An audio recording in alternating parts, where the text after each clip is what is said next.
scissor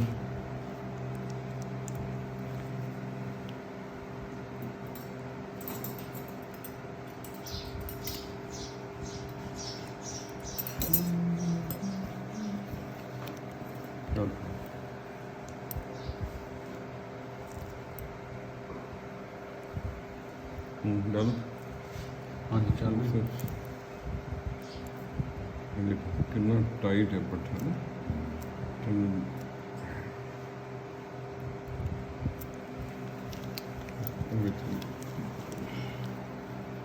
ये इतना का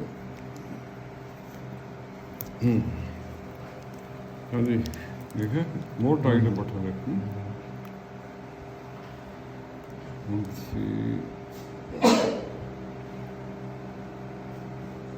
ठीक